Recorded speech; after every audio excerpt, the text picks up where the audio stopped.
welcome back to Reclaiming My Mind. I'm your host, Jessica Vaughn. And today we're kind of deviating a little bit away from what we've done before.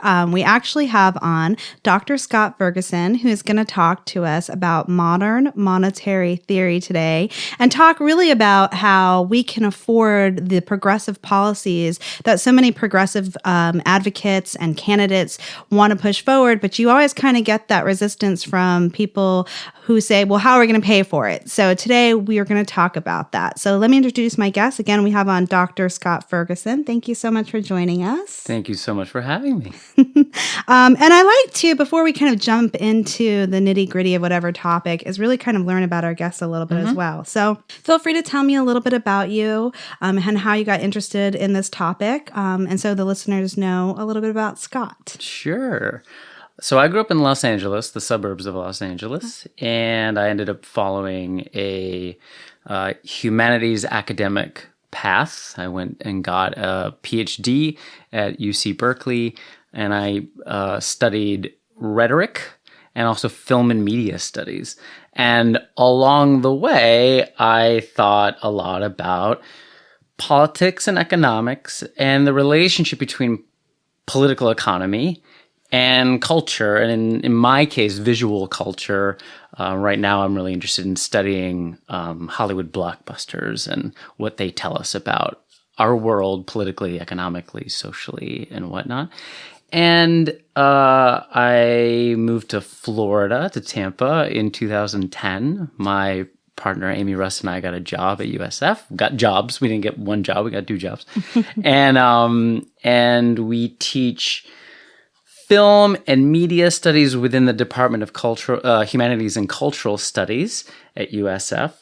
And around, I'd say, 2012, I learned about modern monetary theory. And I was a little skeptical at first, but also really intrigued for the kinds of new questions it was posing and the new possibilities for not only thinking, but thinking about politics and economics that it opened up.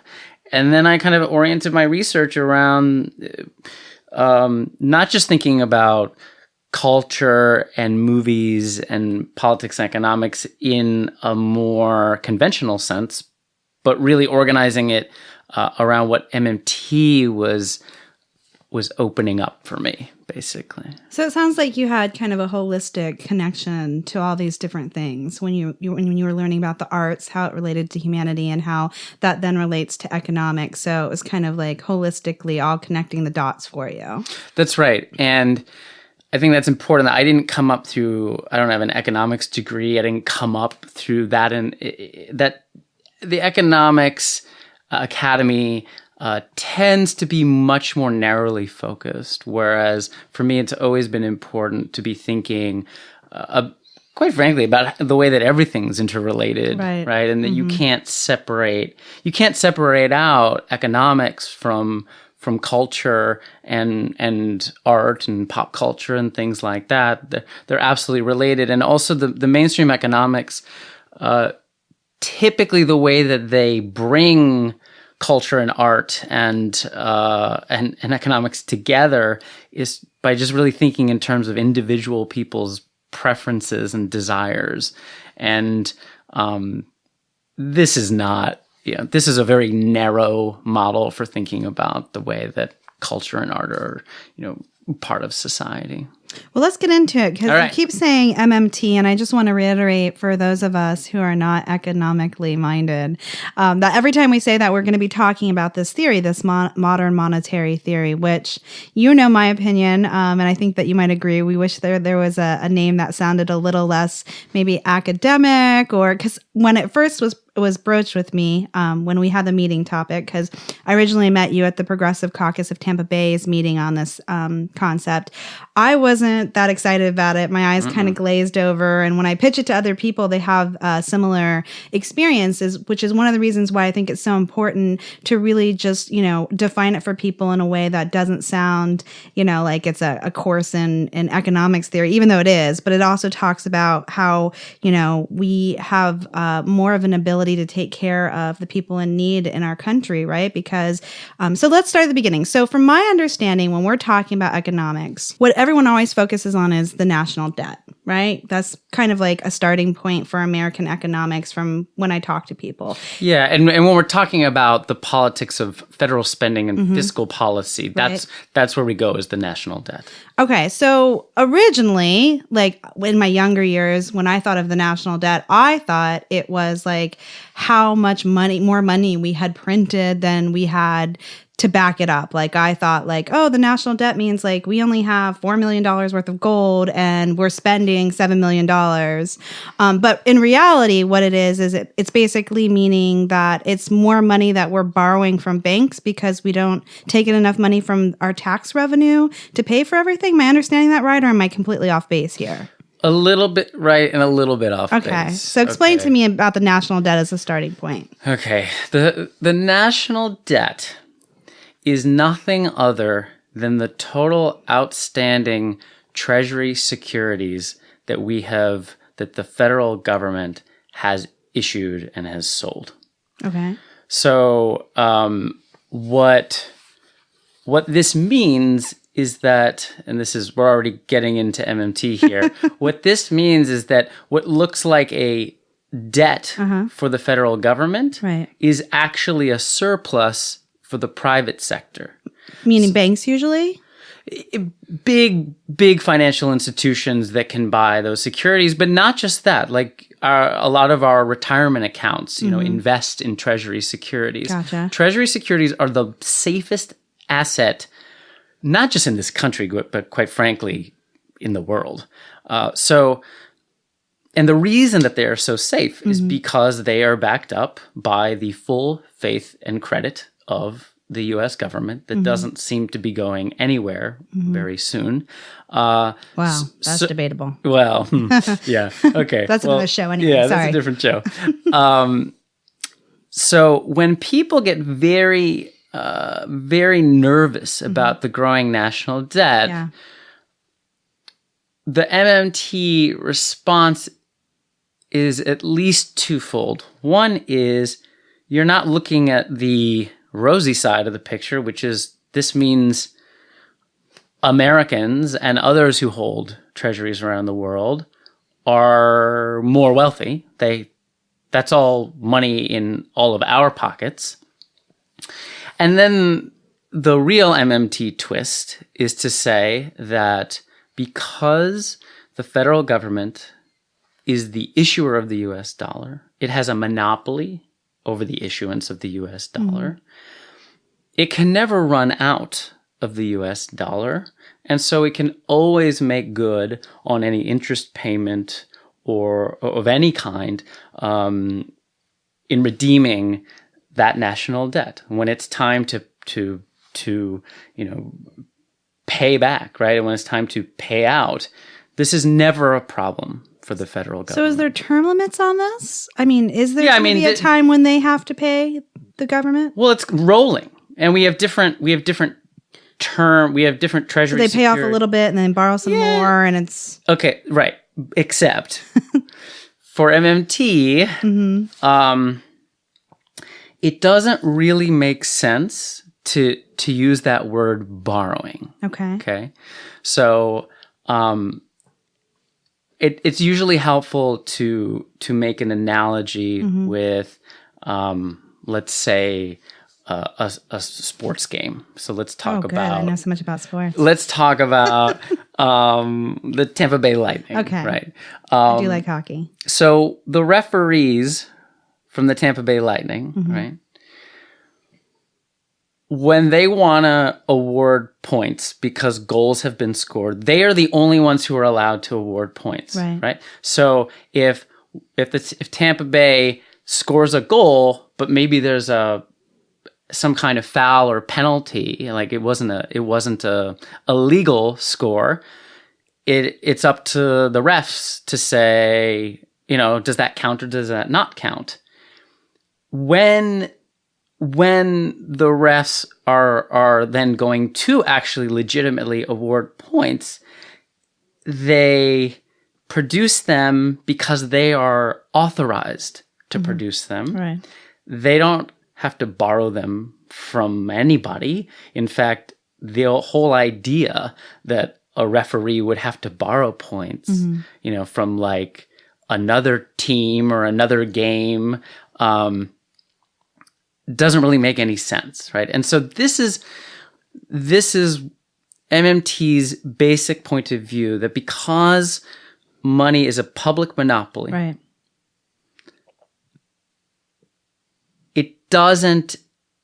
it's not something that the U.S. government can ever run out of or not have the ability to issue as needed.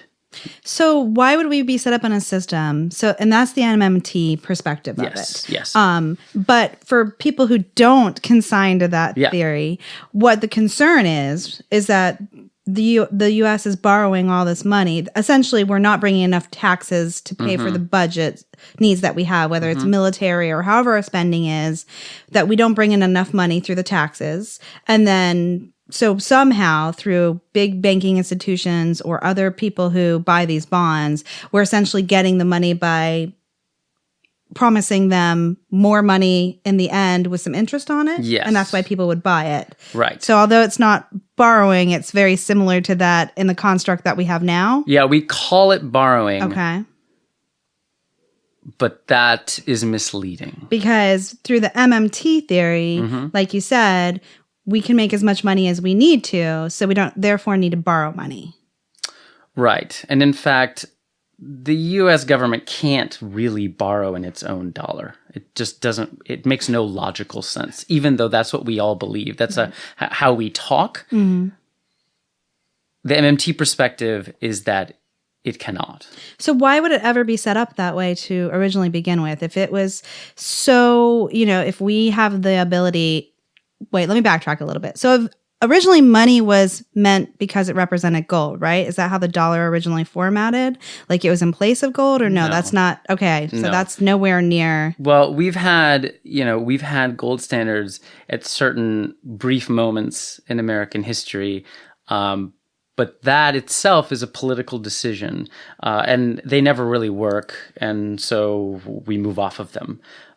So money, maybe this can lead us to maybe a more foundational discussion about what money is and where it comes from. Sounds good. And there's like two different stories here. Okay. There's the traditional Orthodox story, which is told to us on television shows and in intro to economics textbooks, and it's the one that most of us believe, and that's the barter story. Okay. So the idea is that long time ago, some people decided they wanted to trade what it was they had and what it was they were making. Sure. So I have a cow that makes milk. You're a cobbler. You make shoes. You're making too many shoes, and I got milk coming out of everywhere, and so we want to trade. Right. And then this is happening so much that a whole marketplace evolves, and it's exciting, but it's getting a little unruly. So then, the king and the government has to get involved and says like, okay, we're gonna have this thing that we trade. We're gonna call it money, and as the king, I'll have the right to kind of tax some of it away or borrow some of this private money, so I can build a bridge or bomb a bridge or whatever. And that's how we often think. And we often think that like money was originally just one of the valuable things that we traded, like silver or gold, and then we shaped it into coin form and yada, yada, yada. Exactly. Yeah. So what this mythos does, which is totally false, by the way, what this myth does is it basically is a way of characterizing money as a private, finite, immediate exchange instrument, and it puts the government kind of on the sidelines and says that the government, only has a certain amount of power, and ultimately, if the government taxes too much, there's not enough money for the people, and that's a terrible idea. If the government borrows too much, that can, we usually say, it causes bad inflation. And so the government has to kind of be modest on the side. Right. That's the standard story. The MMT story, which is actually based on archaeology and history and sociology and many interdisciplinary studies of past and present, says that money never actually came from private barter. There's actually no evidence of this. It really is a myth. And money is instead always a function of a centralized government, whether it's a modern nation state or it's an ancient Mesopotamian temple. It always starts from centralized government. And the centralized government is in charge of setting the unit of account, it's called, right? So ours is the US dollar, and then we denominate that US dollar. Break it down. Yeah, the $1, the $5 bill. You know, we have ways of of breaking that down. And the way that a money system works, according to this modern monetary theory point of view, is that what first happens is government has to spend the money out into the economy. Right. Otherwise, no one has it. Sure. Right? If you look at your dollar bill, it says the U.S. government. If the U.S. government didn't put that out there, you would not have any money. Sure. Right? So that comes first. And then what the government does is it says everybody owes a certain amount of taxes. And those taxes could be fees or fines or tithes or any number of things, which means that the government is going to collect them, or agents of the government or local government, it can happen at all levels, is going to collect some of that money back in the form of taxes. And what that gets us doing is working for money to pay the tax. But we still get to keep some of the money, and that money that we get to keep allows us to buy the things that we collectively produce with one another. And what this means for the currency issuer, the government, is that the government does not need their own money that they produce. The king or the federal government doesn't need the money that they've issued and then collected back. What do they need? They need society to produce. They need society to create the world, to, have fire departments, to create houses, to repair houses, to educate children. That's the idea. So it's a totally different basis for thinking about money. And in fact, it's actually simpler, I would say, than our everyday orthodox understandings of money. It's just that the orthodox understandings of money have been made so dominant that it's hard for us to see in this other way, which is why the game analogies kind of help. Sure. Yeah.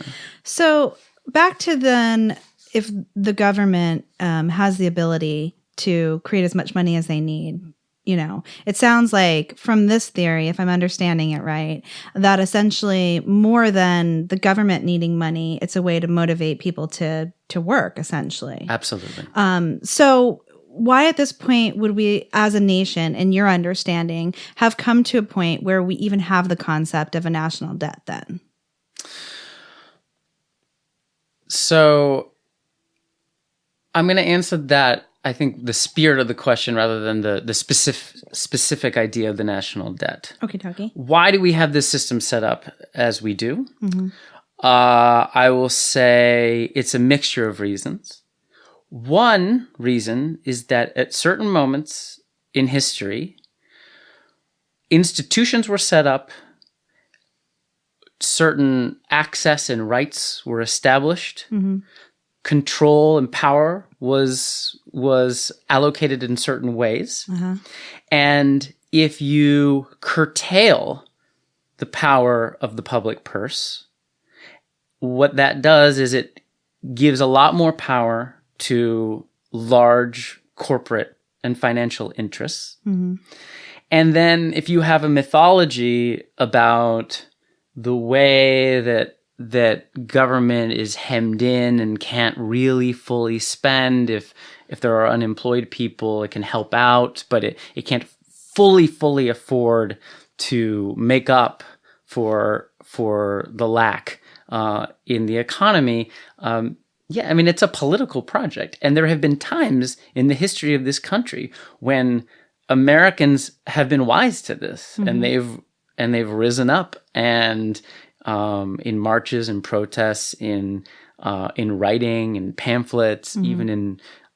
Even in poetry and stories, especially in the 18th and 19th centuries, demanding that money be made, that money is a public utility and it be made to serve the public, because the way that money was issued and taxed back in certain moments in our history was much more conspicuous. So, for example, when the North was going to war with the South over many things, but centrally the issue of slavery, the North created a new money. It created the greenback. And it taxed in the greenback, put the greenback into circulation, and paid a lot of soldiers to go to war to fight. Mm-hmm. And the greenback had then an overt political aim. It was associated with emancipation.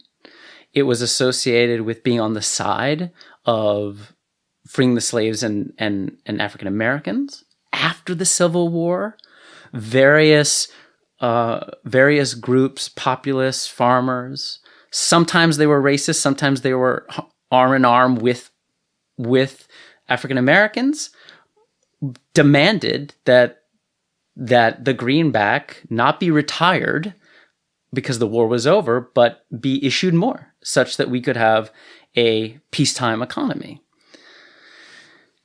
And a lot of this kind of struggle really has defined our history.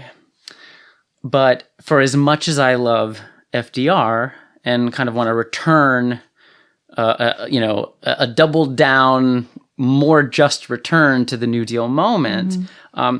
Part of the compromise of the New Deal was that the government was going to sort of put out, basically create money in order to put people to work in the arts, the economy. in all kinds of much needed public sector work. They held firm on the money creation issue, and there had been people and movements, and they weren't all nice. I mean, some of them were right wing. If you know about it, you talk about it. And they really pushed the money issue to the side and basically said, the government is going to, try to balance the books and this sort of thing. So what ends up happening is that during the New Deal moment and after, even though the government is financing an era of great prosperity, from especially World War II mm-hmm. until, the late 60s, early 70s, questioning the way that money works or is issued or is structured was basically off the table. So this is another answer I have for you, which is, I think, a lot of it is historical amnesia. So I think there's initially powerful political players and architects that are pushing back against critics and demands from various groups in the public. But, by the time you get to the 60s and 70s, that's not really on the table anymore, and everybody's kind of forgotten. Right. And then it's just in the interest for those people who are part of the financial sector, those people who work in the central banking institutions, those people who are, Fed chairs or Secretary of the Treasury, these kinds of things. I guess from my knowledge, my research, what I would say is that it seems like they sometimes kind of know, but it's just easier for them to wish it away. But every once in a while, they kind of let the cat out of the bag. So let me just say this. I don't think it's some thumb-twiddling conspiracy that all the elites know and they're keeping it from us. I just don't think that's the case. I think that we have historical amnesia and things have changed over time such that it's just, hasn't been on the table. It's just unintelligible. Mm-hmm. But occasionally folks let the cat out of the bag. So the one of the great moments that the MMT community likes to point to can be found on YouTube. And it involves a young, fresh-faced Paul Ryan asking questions to Alan Greenspan under oath about the financial system and his pet project of being Paul. Yeah. Which is privatizing Social Security because the government's going broke and the Social Security fund is going to run out by blah, blah the year. And the conversation is a little convoluted. But basically it goes something like this. Don't you think, wink, wink, we both love Ayn Rand, this is a lob to you. Don't you think that to deal with the solvency issue in Social Security, it would be better to just start moving people over to personal retirement accounts, private retirement accounts. And it's a crazy moment. Instead of just saying, yes.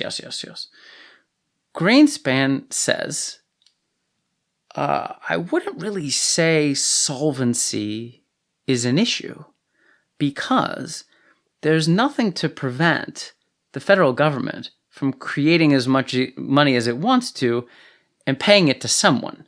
The question is, and his answer gets a little convoluted, and I'll kind of paraphrase. The question is, who gets the money? Not just who gets the money. Well, he's not going to say that because that's too political. No.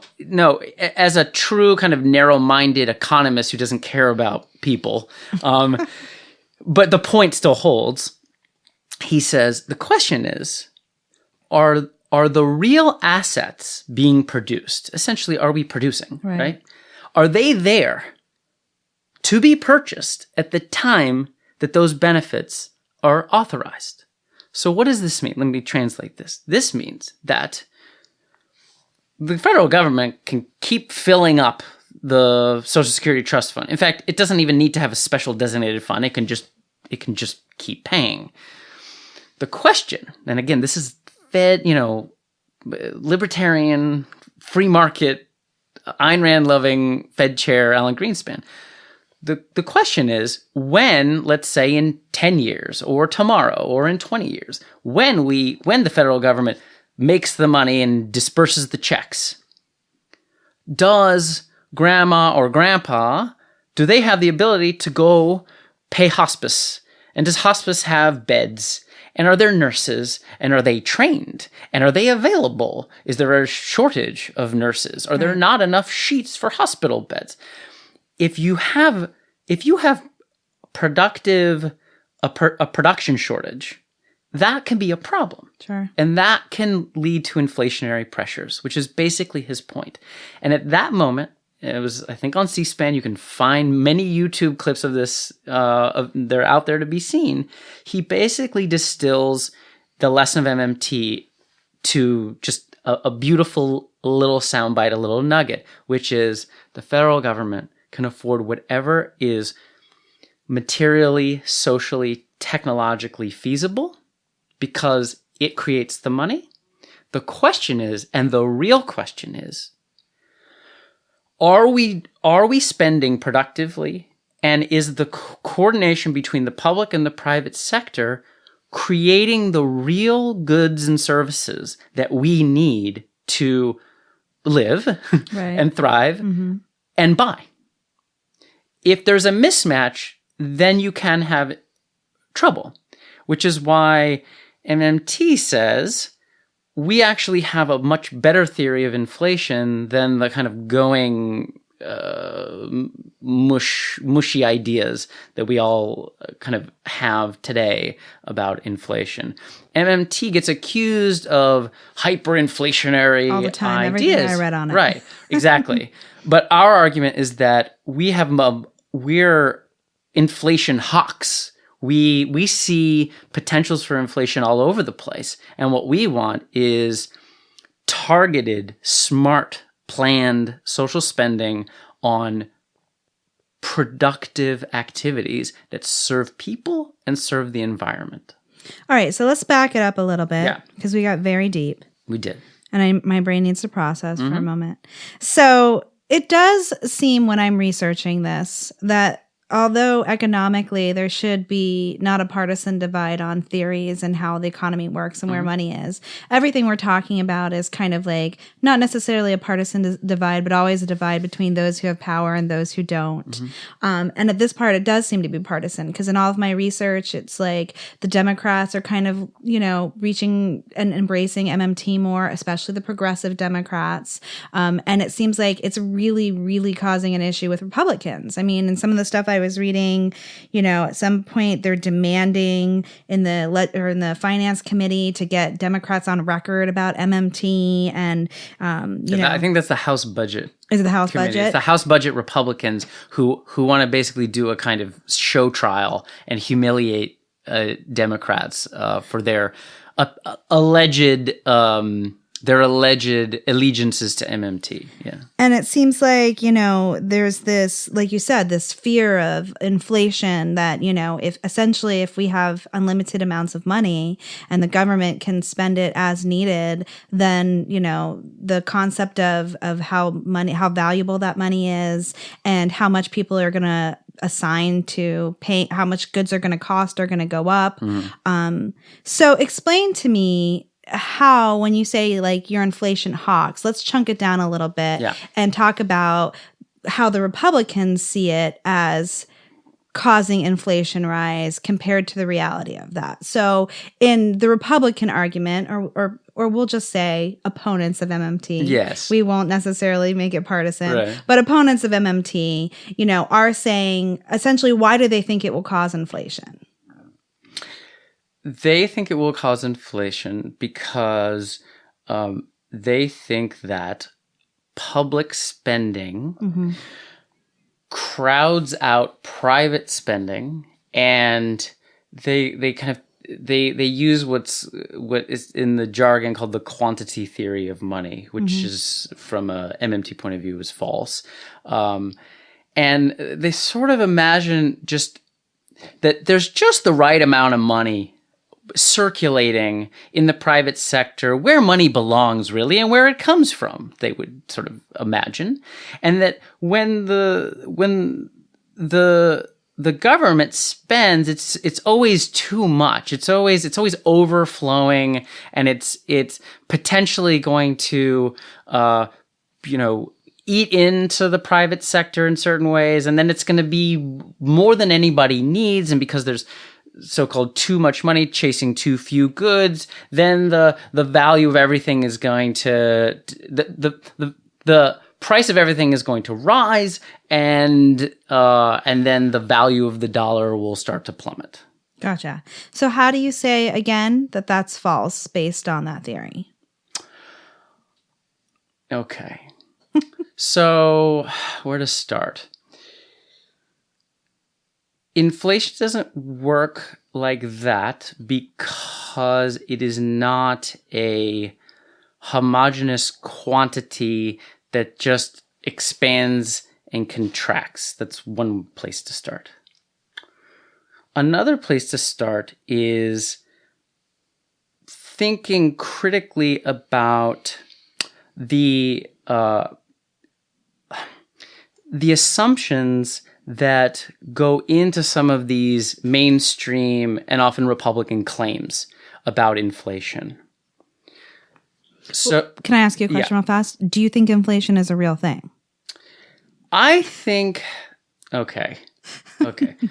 Look, I think to a certain extent, yes. I think that the MMT attention to it and worry about it is the right idea.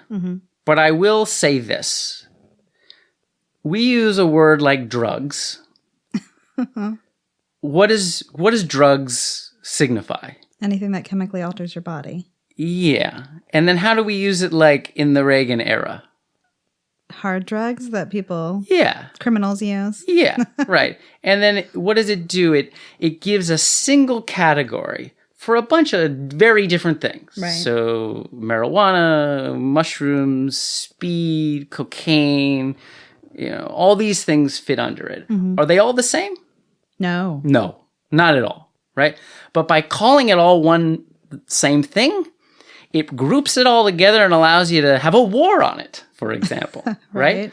But what you've done is just homogenized all those things and wished away all their differences and made it very difficult to say, I mean, now we're talking about legalization of marijuana and not cocaine, for example, or, that's not the mainstream fight. To a certain extent, I think inflation works that way. I think there are underlying phenomena and processes that are real and that we need to think about and disarticulate. And that the big drugs are bad or inflation is bad category really obscures, right? So very often what we call inflationary or potentially inflationary really just lines up with a progressive agenda, right? That, well, if we do massive public works and the federal government spends however many billions or trillions of dollars on this, well, that's definitely going to be inflationary. And then we because it puts so much money back into the economy. And because it's too much. Because it's a homogeneous quantity that just fills up and it's too much. We rarely call inflation or hyperinflation what's going on in the financial sector, which you could argue is disconnected from production. It's just claims on claims on claims on claims, debt instruments upon debt instruments, derivatives. And one could easily point at the financial sector and go, wow, that's like Weimar Germany. That's like hyperinflation. That's, just a mountain of money that isn't producing real goods and services. So I find that inflation from a orthodox, point of view and our kind of conventional point of view is really a political weapon, right? Mm-hmm. And it's, the same thing can be said about affordability, right? We have never do we have questions about, in the lead up to the Iraq War, right? Wow, this is a big decision. Are we going to be able to afford it? If we're going to afford it, well, where are we going to get that money from? Do we need a Wall Street tax? Do we need to cut Social Security? We don't have those discussions. But we only talk about pay-fors when it comes to social spending on especially people of color and women and education and things that everyday people really need. Okay, so this leads me to two questions, and I'm not sure which order to ask them. I'll start with my first question. So I think when average voters or people who don't study economics, and this could be wrong, hear the word inflation, what we're concerned with or what voters are concerned with is, the prices of things going up to where we can't afford them. Mm-hmm. And that seems to be happening regardless of whether the economy is good or bad right now. That inflation just keeps rising, the price of milk, the price of gas, the price of eggs, the price of everything. But let me tell you. Yes. According to the skewed way that the Fed measures inflation through the consumer price index, mm-hmm. we're not getting inflation. And in fact, the Fed hasn't been able to meet its so-called inflation target for years now. So we feel the squeeze because corporations keep ratcheting up prices on us. But that's not necessarily registering in financial world. Right. So what's a safe place? What's put in the economy to make sure or to safeguard against? I mean, we have regulations supposedly in housing and, different parts of the finance industry. What's put in for, citizens or consumers to protect overpricing of things if we're not talking about it in measure of just the general term inflation? So there's a lot of tools for managing this inflation problem, even if we accept that term is complicated. Right. So one is the fancy word is macroprudential regulation. Oh. All this means is that because money is a public monopoly, and because banks create and circulate money on behalf of the federal government through state licenses, that means that private banks are legal and political entities. Sure. And they have to operate according to various laws and procedures and rules and regulations. And so what macroprudential regulation does is it allows and restricts credit creation in certain banking and financial sectors. So we can have a strong progressive legislature that says, "Hey, we want to prevent inflation. Well, let's not allow the financial industry to produce as much endless debt and credit as they are, right. and instead be giving the power to create money on behalf of the U.S. government to projects, to whether it's a federal project like a federal job guarantee, or it's grants issued to local communities to do things in their communities. Let's fund and even build new institutions that are going to finance production for public and planetary purposes, basically. And that's a great way of preventing inflation. So instead of allowing banks to just give people more credit to afford things because corporations or different companies are inflating the price of them, what has been happening traditionally or in the past few years is then credit cards offer more credit so people can take advantage and afford these things, as opposed to that is limit the amount of credit that they're giving and have the government pump more money into the actual right and workers. Absolutely. Give it to the workers. Right. And have the workers be able to afford things in the first place. So would you say this also goes with the fight for 15? Do you think that minimum wage and all of that? It is, but this is why the MMT movement calls for a federal job guarantee. It's the fight for 15, but better. So the idea is we're very comfortable talking about a public option for healthcare, right? Some of us are. Well, most of us are. We are. We are. It makes sense. Even the people who hate it makes sense, right?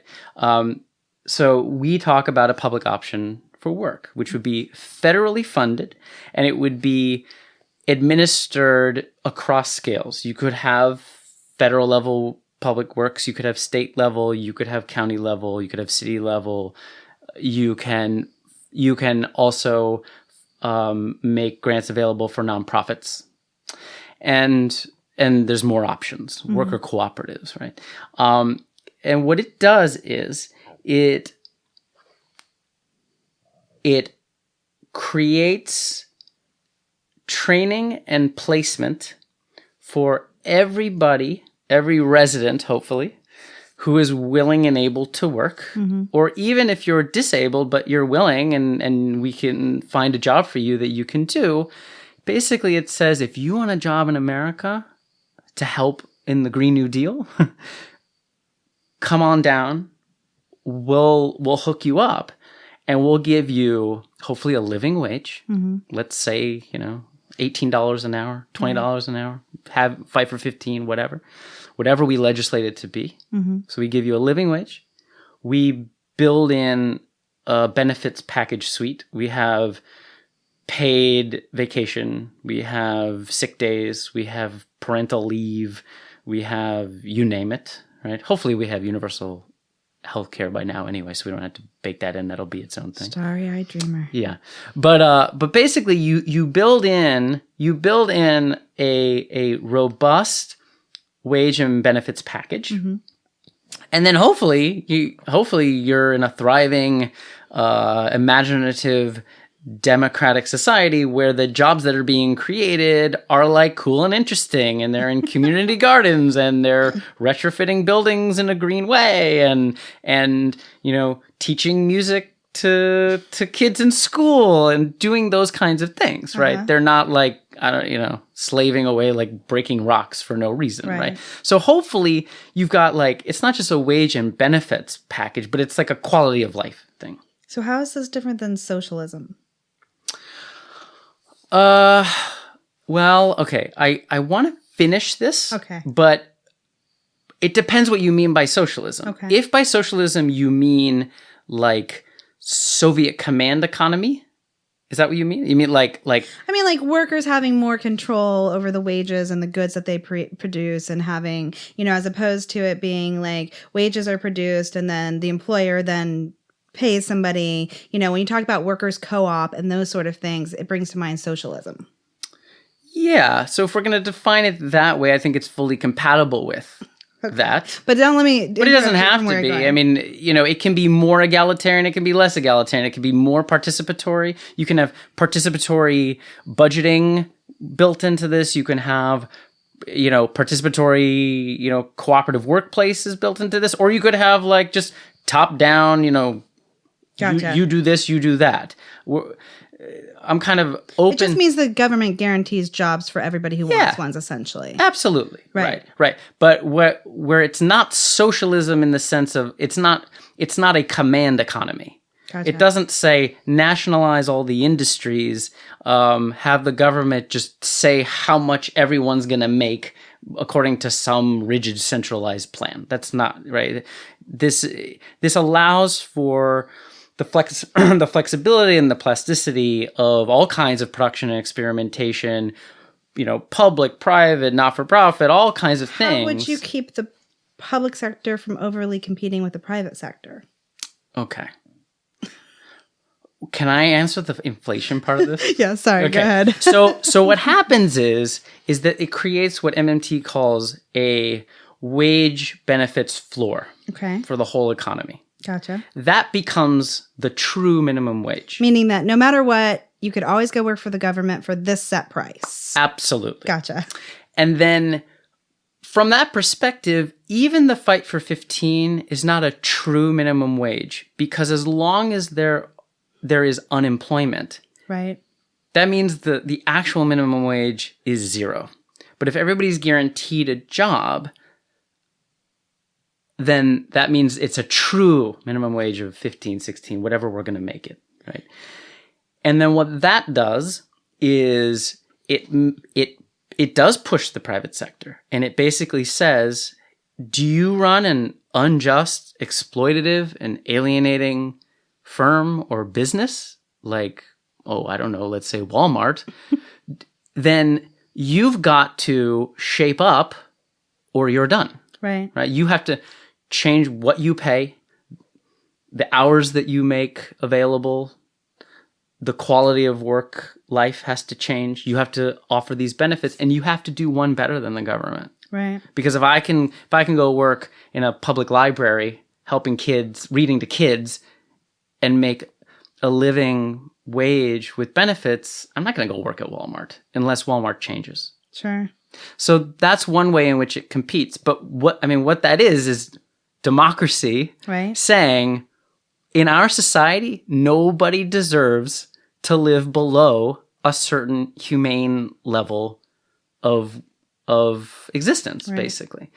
But it's also an inflation stabilizer. And this gets us back to what we were talking about before. When people have money to spend, they're going to spend it, right? They're helping to produce and they're spending. It keeps what's called aggregate demand, right? Basically consumption up. It also means that there's less of a need for a big usury industry, credit card industry, and more, right? Not to mention like payday lenders and all, this terrible stuff. So one could argue that we have inflation in the payday lending and the credit card industry, And in order to get that under control, you give people jobs that are productive, and you give them purchasing power so that we don't need to keep creating all of this private debt. I guess what this would lead me to think of is, if you look at the distance between the rich and the poor, and, how our citizens are the path we're headed down, where people are fighting, like you said, for healthcare, and we have this crumbling middle class where, people are either really rich generally or wealthier or poverty stricken. Mm-hmm. Why, if we have all these alternatives, such as creating as much money as we need to pay for social services, and, providing jobs through the government, like you're talking about, why are there people still fighting to reinforce the system that we have? A lot of Republicans or opponents of this are opponents because in some way they profit off these industries, essentially keeping us confined to the system that we're in. That was a very long-winded way of kind of getting back to why aren't we, if this MMT is, a way to better the lives of all of the citizens and, help humanity is what it sounds like. Why are we not embracing this more? Yeah, lots of reasons. I agree with you that it serves the people in power. Right. I think that there is, again, historical amnesia, to the point where, there's definitely a lot of people, center left, and left wing who are very perturbed by the whole MMT thing, right? And that's kind of hard to explain too. I also think there's something to be said about path dependency, and if you've got an economy that the growth industries are payday lenders and credit cards, and it's like, well, yeah, we'll keep investing there. Prisons, keep investing in those, because it seems like that's where things are growing. Mm-hmm. I guess I think that there are definitely class forces and people in power who are, definitely it's in their interest to not have an alternative to the present system. Yeah. But I give a little bit of wiggle room because I think that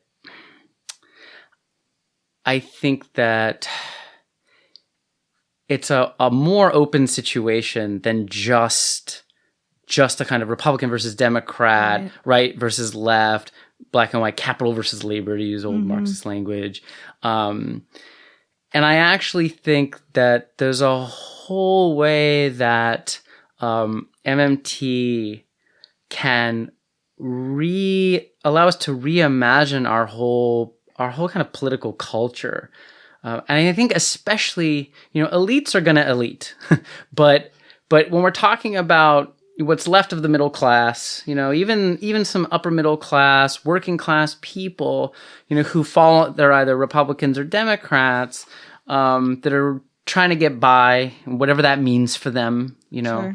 I think that our whole political culture is really split between those on the Democratic side who sort of imagine that, everybody kind of knows that there's not enough money to go around. And the people on the Democratic side are like, well, I care about my society. I want to help people in my community and beyond. And so I will be the altruist. Right. And I will give up some of my precious hard-earned money to help others. Mm-hmm. And then, I'm well-meaning, and I can pat myself on the back, and I can hang out and drink lattes with my other smug liberal friends, right? Oh my goodness. But that's just the caricature, sure. Right? And then the caricature of the Republican is, this is my hard-earned money. I barely have enough for me, myself, and my family. Right. This doesn't belong to anybody else but me because I earned it for myself. And I certainly don't like those other people over there on the other side of town where things are less nice and people don't look like me and they have weird sexual behaviors and I condemn that. And why would I want to donate my hard-earned money to that? Right. And I think that whole divide is based on a false scarcity logic that actually unsettles both sides. The seemingly altruistic Democrat need not think that they're giving up their hard-earned money as a kind of donation through their taxes, and at least at the federal level. And the Republican needs to know, at least like a middle-class Republican, the 1%, you're in trouble. But a middle-class Republican needs to know that, we can help people without taking money away from you. This is not a zero-sum game, but we pretend that it is. So if we gave ourselves over to MMT and we were able to produce as much money as a government, as a country, because it's the US dollar, different currency has their own owners. Yes. Would we even need taxes? Yes. Okay. So we still need taxes regardless. They still need to get that money back. They couldn't just give it to themselves and let people not have to pay taxes.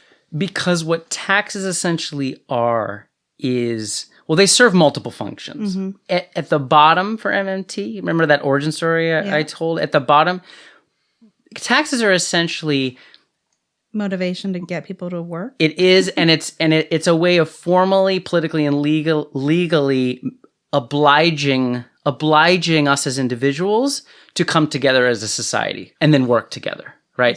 So if there's no mechanism to say, hey, you owe this to society, right? Then it's just a kind of like free-for-all volunteerism, basically. I mean, that's the idea. Now, taxes are necessary for other things as well. One of the things that taxes is for, and this is something that's recognized by the mainstream economics profession, they're called Pigouvian taxes. It's named after a famous economist. Basically, they're for social engineering purposes, or right. So you don't want people to consume as much cigarettes, and you tax them, right? You don't want wealth disparity to get too high. Then you have tax brackets that 90% tax brackets at after whatever $1 million. So there's many reasons you can use taxes to really shape society and shape our collective production and distribution relations. And then another reason is you can use it to curb inflation as well. So you would still be able to kind of control things through taxes. Yeah. It's a controlling mechanism, but what it isn't is revenue for the federal government. Gotcha. We're looking at, or what I've become interested. The reason I've become interested is because, again, it kind of talks about the progressive agenda in ways where when we're talking about people who are pushing for more social structure or more funding when it comes to social issues, this theory, it lends itself to that. So right now it seems like they're a champion. So tell me a little bit, and opponents of this, tell me a little bit about, as you kind of spread this theory and you educate people, on the reality of money and the concept of money, what you think the future, especially with, some of the champions and some of the opponents of MMT is going to look like. That's a great question. And it's a little bit like I wish I knew. I wish I had a crystal ball. I have to tell you, I'm surprised monthly, weekly, even daily. And you see it popping up. I mean, people who you don't think would be interested in it are, and vice versa. I would say this, that a community that you might not think would be open to even affirmative of MMT is the financial press. Sure. But there are a slew of reporters and now producers and editors at Bloomberg, especially at Barron's, and then economics reporters at The Guardian and various things like this, Actually, the whole editorial board of The Guardian has come out for MMT. They were hungry for explanations after the financial crisis in 2007, 2008. And they're reported, they want to know. And, different people had different explanations. The mainstream had been talking about this great equilibrium. There's a Goldilocks economy. There's, nothing just right. It's perfect. And then the bottom fell out. And they didn't have an explanation. They didn't even see it coming. And so they were looking around to see who predicted this. Well, the MMT people predicted it. And they had a different explanation for how it worked. And so that whole sector, which you would think would just be in the pocket of big capital, a whole bunch of them are really interested in it. And they have MMT economists come on and interview. And Stephanie Kelton, who's the most famous proponent of MMT, who's been off and on as a senior economic advisor to Bernie Sanders, and she's back on again for the new campaign. She has a column with Bloomberg now, and you just wouldn't think that, right? I'll say that a number of big players in the financial world, who can play the market or in the market. There's been a lot of support from some of those people. Where a lot of resistance has has been from, what I would call the neoliberal Democrats, the kind of the center left, the Clinton era Democrats, and especially their economic hive mind, the people who people like Larry Summers and others who are sticking to their guns. And they see it as a threat because it's a threat to their kind of intellectual power position in the world. But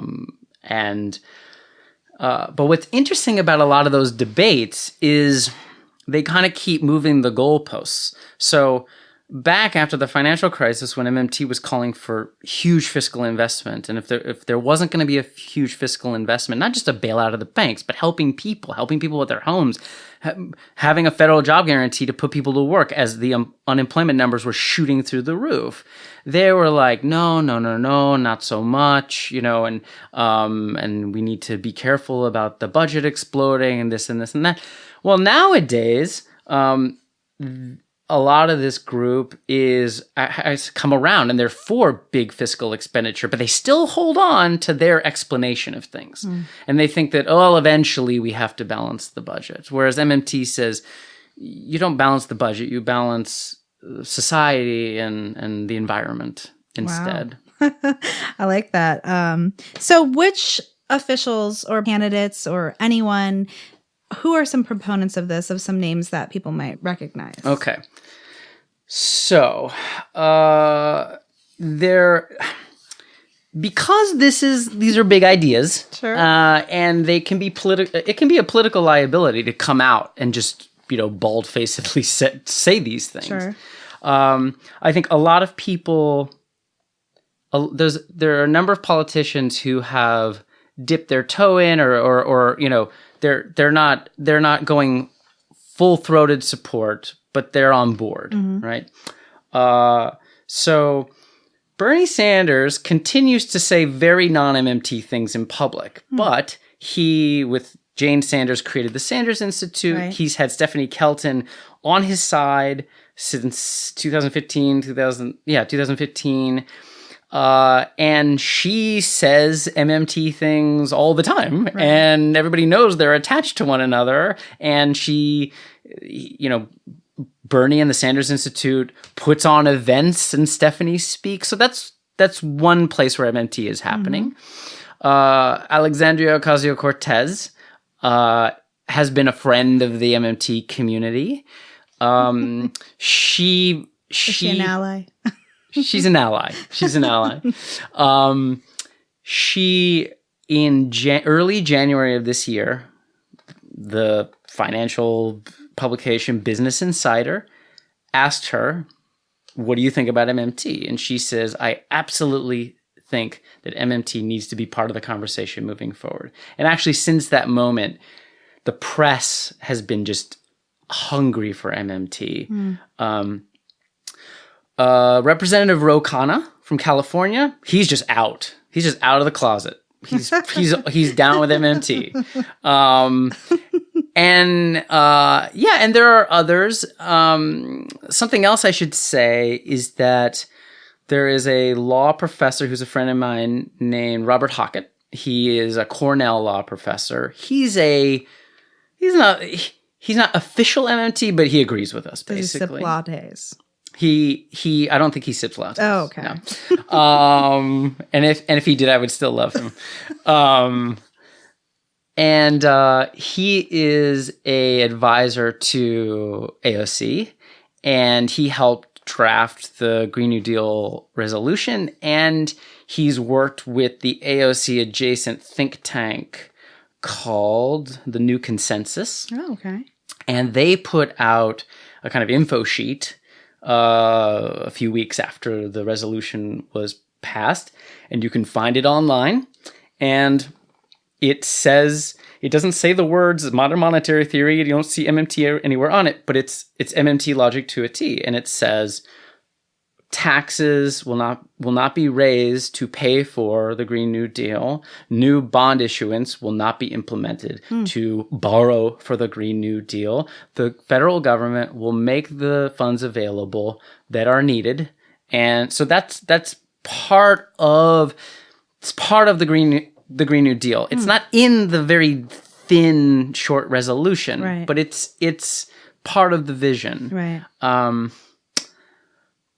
And then I'm going to give you another kind of funky example, which is really new and is related to us in Florida. Okay. So just this last week or so, Marco Rubio. Yes, I have that on here. Yeah, Marco Rubio, he's got some kind of intrepid economist or some policy wonk on his staff who's been reading a bunch of MMT and other what are called heterodox economists that are sort of nearby MMT but don't fully share all the same assumptions. And Marco Rubio put out a report citing all of these economists, including one really famous modern monetary theorist, in order to support Marco Rubio's economic policy agenda. But he does so in this report in order to essentially block the more progressive version of it. So he doesn't want a job guarantee. He doesn't want the public reclaiming power. He doesn't want a strong public sector. He just wants access to more capital. Well, what he wants is he's critical of a bloated inflationary financial sector that doesn't produce anything. Right. And what he wants instead is to have the federal government use its political and legal money power to support productive capitalists to create and allocate resources. So he kind of has this nostalgic image of, 1950s Eisenhower America, but a very skewed one. And, the MMT community's response would be, no, this is terrible, but it's conspicuous that a Republican, while his homies in the House and Senate are condemning MMT, right, he's actually drawing on it. He may himself not know this, but he's drawing on MMT, or his staff is drawing on MMT to make an argument for the power of the purse to change the economy. So in terms of maybe not crystal ball, but what I see happening is that the more and more that people start thinking about MMT, researching MMT, it's not going to be a question of whether progressives like it or don't like it. It's going to be a question of who's going to get there first and who's going to shape it. Is it going to be a Marco Rubio or like Steve Bannon, White New Deal, right? Or whatever? Right. Or is it going to be a diverse, intersectional, green New Deal that's putting the public back in power. Right. Well, speaking of that and talking about Florida, as much as I hate to wrap it up because I could stay here and ask questions all day, you are coming to speak for for Leadership Blue, which is a conference from June 7th to 9th, I believe it is. Yes. That's held in Orlando. It's a Democratic convention. It's our state's biggest convention. We'll probably have some presidential candidates there and definitely some elected officials. And you are hosting Modern Monetary Theory, a presentation on it at Leadership Blue, which is free to the public. Anybody can come to and listen and see your presentation that has pictures and comic relief. I speak from experience. Yes. And so you'll be there. Tell us a little bit more about how people can get in touch with you. You said you host a podcast, you teach. Where can people find out more about this information and have access to your knowledge? Okay. Well, I co-direct a nonprofit that's called the Modern Money Network. You can find it online. And it's dedicated to basically public education about money. So you can check out that. We have lots of great videos, intro videos. What would people search for on Google? Modern Money Network. Modern Money Network. And so that's one way. Another way would be to email me at USF. So that's Ferguson, SFERGUSON @usf.edu.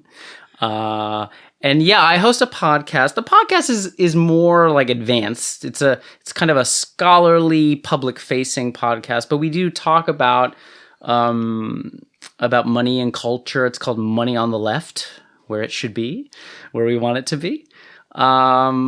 And yeah, I think that's it. You can follow me on iTunes. Do people find that in iTunes? Yeah, iTunes, Buzzsprout. There's multiple ways. If you just search Money on the Left and my name, okay, you'll find it. And then I'm on Twitter at Videotrough. So that's VIDEOTROPH. And if people want you to speak, because you're going to come present this to Indivisible and different groups. So if people want to have you come and speak, are you open to that? Email you. Yeah, great. Email me. I'll come talk. I'll come talk to your group. I'm very excited. I'm very excited to be invited. And if you come to Leadership Blue, we'll do a little Q&A, but I'm down to just hang out and talk. By the pool. Yeah, by the pool. Yeah.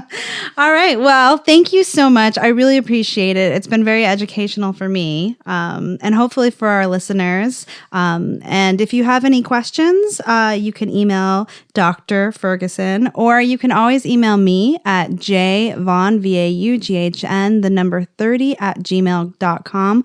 We love getting your feedback, any questions, and any way to connect you to what we have learned about today. So again, thank you so much. Thanks for having me. I can't wait to learn more about this at Leadership Blue. And thanks to all of our listeners. Have a good evening.